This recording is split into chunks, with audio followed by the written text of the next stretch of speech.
کوفہ کے اندر ایک مرتبہ کہا کہ سلونی سلونی قبل تفتنونی. مسجد کوفہ بہت بڑی مسجد ہے, بالکل پر تھی, جگہ بیٹھنے کی نہیں تھی, لوگ باہر تک کھڑے ہوئے تھے.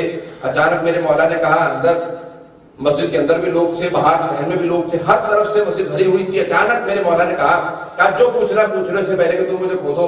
وہاں سوالات ہونے لگے, جتنا مجمع تھا اتنے سوالات تھے, جتنی زبانیں تھی اتنی باتیں تھیں. ہر آدمی سوال کرنے لگا. میرے مولا نے کہا افسوس ہا ہونا علم جمع. سینے پہ ہاتھ مار کے کہا میرے سینے میں بہت علم تھا لیکن میں اپنے ساتھ لے جا رہا ہوں, کوئی سوال کرنے والا نہیں.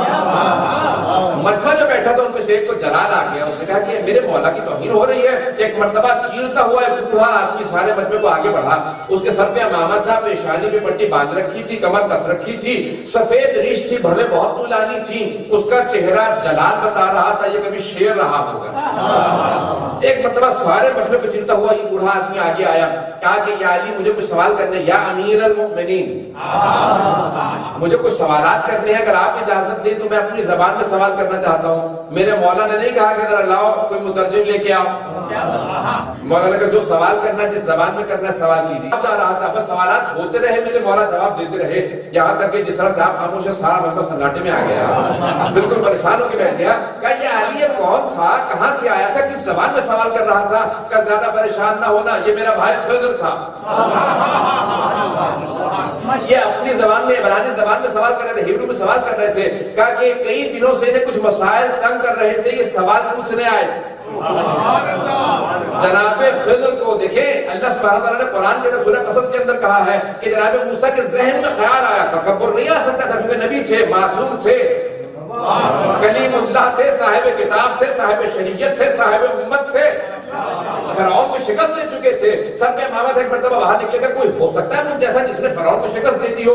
اللہ نے کہا موسیٰ جاؤ جا کے میرے اپنے سالے کے پاس, میرے ایک بندے کے پاس پڑھنا شروع کرو. تمہارے ذہن میں خیال کیسے آگا, پروردگار تکبر نہیں, معاف کر دے گا نہیں, جاؤ. ایک مرتبہ چلے, جب پہنچے تو کہا کہ اللہ نے آپ کے پاس بھیجا ہے, کہ مجھے خضر کہتے ہیں. اگر موسیٰ کلیم اللہ کو سوال کرنا ہو تو خضر کے پاس آئے, اور اگر خضر کو سوال کرنا تو میرے مولا کے پاس.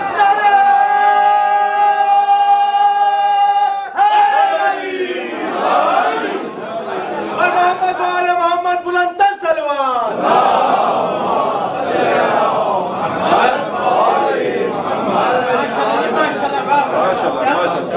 جناب موسیٰ سیکھنے کے لیے جائیں وہ خضر ہیں, اور جہاں خضر سیکھنے کے لیے آئیں وہ میرے مولا.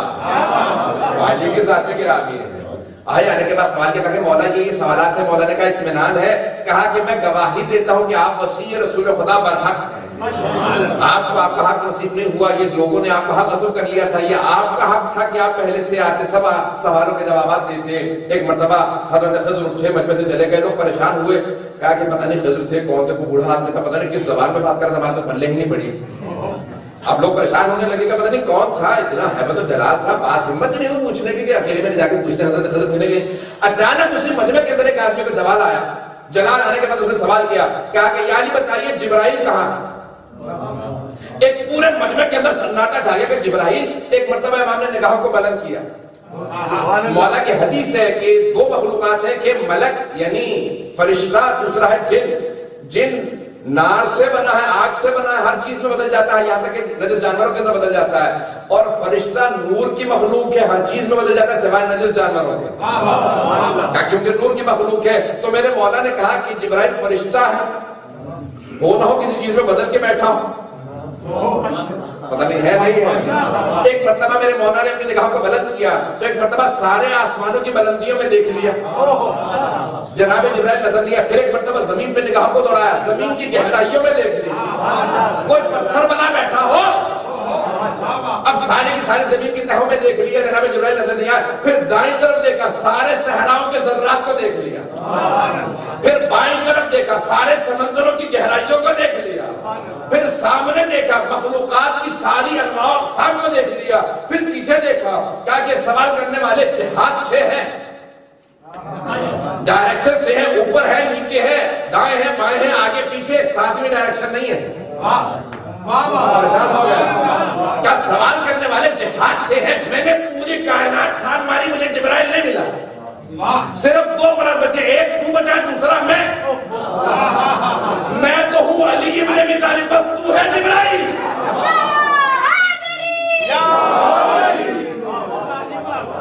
جیسے کہا تو ہے جبرائیل، ایک مرتبہ جناب جبرائیل اپنے مقام سے اڑے اور مسجد کوفہ کی چھت میں شگاف کیا. اڑنے کے بعد شگاف کو جوڑا چلے گئے. وہاں کچھ لوگوں کو سوال اٹھا. اب یہ اردو کی صلاح جو ہے ذائق کر دیا آپ لوگوں نے، جیسے درد اٹھتے ویسے اس سوالات اٹھتے ہیں.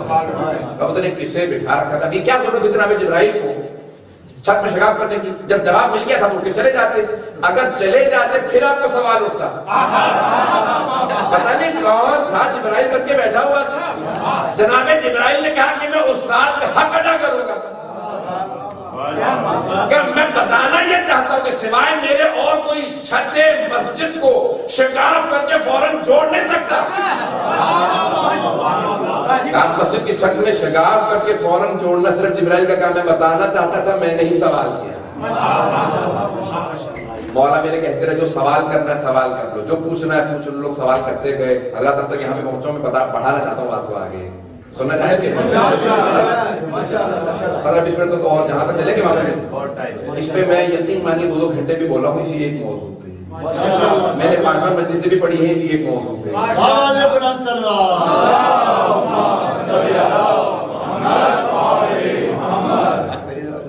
تو میرے مولا نے جس مقام پہ کہا جو پوچھنا ہے پوچھ لو. لوگ سوالات کرتے رہے، میرے مولا جواب دیتے رہے. ہر آدمی سوال کے سننے کے بعد یہی کہتا تھا، جواب کے سننے کے بعد یہی کہتا تھا کہ سوال کے جواب دینے کا حق ہے تو پھر علی بن ابی طالب کو. میرے مولا کہتے تھے میں ہمیشہ پہلے وقت نماز پڑھتا ہوں تو کسی آدمی نے کہا اچھا ایسا سوال کروں گا کہ میرے مولا کتنے گھنٹوں بیٹھ کے جواب دیتے رہیں گے، اب پہلے وقت نکل جائے گی. فوراً آگے بڑھا، شرارت سوجی ہوئی تھی. کہا کہ یا علی بتائیے کون سے جانور انڈے دیتے ہیں، کون سے بچے دیتے ہیں؟ میرے مولا نے کہا جن کے کان ظاہر ہوتے ہیں وہ بچے دیتے ہیں، جن کے کان چھپے ہوئے ہوتے ہیں وہ انڈے دیتے ہیں. چلے گئے. اب وہ بیٹھا پریشان. کہا واقعی ایسے ہی ہے؟ مولا نے کہا کیوں گے؟ اب بیٹھا کتنا چلا جا رہا کہ جتنے میری نگاہ میں آ رہے ہیں ویسے ہی ہیں جیسے میں علی بن ابی طالب نے کہا ہے. تو میرے مولا نے کہا خبردار مجھے پریشان کرنے کی کوشش نہ کرنا. پتہ نہیں بہت گنتا رہا، پریشان ہوتا رہا. دوسرا آگے بڑھا، کہا کہ سفر پہ جانے والے ہیں، ذرا بیچ میں سوال کر لوں گا، رک جائیں گے. کہا یاد ہے ذرا مجھے اسلام سمجھا دیجیے کیا ہے. میرے مولا نے ایک پاؤں رکاب پہ رکھا، دوسرا پاؤں رکاب میں رکھنے سے پہلے کہا کہ اسلام کا خلاصہ یہ ہے کہ حقوق اللہ اور حقوق العباد. اسلام کا خلاصہ یہ ہے کہ اللہ کے حقوق ہیں اور لوگوں کے حقوق ہیں. یہ کہا پاؤں رکاب میں ڈالا، چلے گئے. وہ سوچتا رہا کہ کتنا اسلام ہے، کیا تھا. جو میرے مولا نے 2 الفاظ میں خلاصہ کر کے پیش کر دیا کہ حقوق اللہ اور حقوق العباد. اسلام کا نچوڑ یہ ہے کہ اللہ کے حقوق ہیں اور اس کے بندوں کے حقوق ہیں.